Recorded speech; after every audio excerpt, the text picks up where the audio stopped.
Well, good afternoon, everybody. This is Pastor Jay, and I'm coming to you from Cornerstone Church, and we're here today to do our Saturday Digging Deeper devotional. And all this week, we're digging deeper into Acts chapter 25, and this is the story of the Holy Crossroads. This is the point in the Apostle Paul's life where he knows what God's plan is, the plan to take him to Rome, and people try to get in the way of that plan and send him back to Jerusalem, which would almost have been certain death.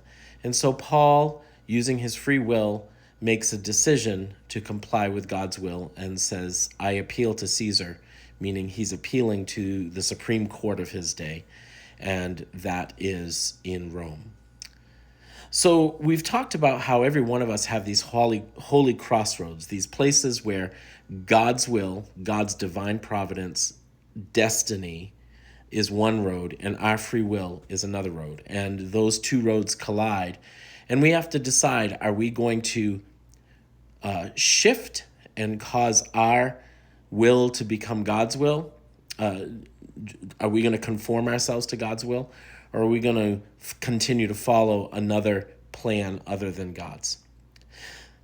On the surface, it would seem like total foolishness to disobey God's plan, the God of the universe's plan for our lives.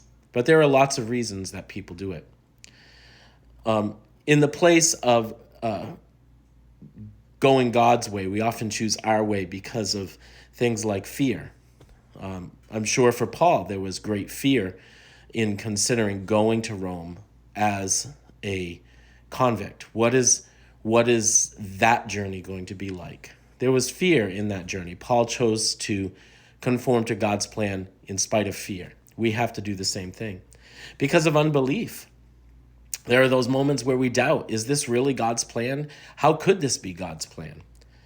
Because of temptation. You know, the devil often offers us a quick treasure in place of a lasting treasure. And we are often tempted by the new and shiny things the enemy presents us with. But if we go God's way, we've got to know that there is a price to pay. There is always a price for following God's way. It might be trials, might be trouble, but in the midst of that, there's also a prize to be won: joy, victory, fulfillment. If we go God's way, we get closer to God. If we go our way, we are removed from God's presence. We distance ourselves from God. We may end up going round and round the mountain. If God really wants to work this plan in our lives, he may bring us back to situations again and again, which cause us to go God's way. But finally, if we don't choose God's way, we can end up separated from God, losing our eternal life. It's a hard thought, and it's not easily brought about.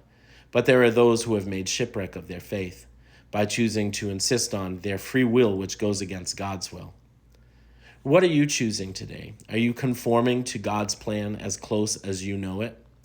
Are you following his plan for your life? Give yourself a pat on the back if you are. If you're struggling with following God's will, well, think of the Apostle Paul. He struggled too, and he walked his way through it one step at a time. You can do the same. Until we meet again, God bless you and be at peace.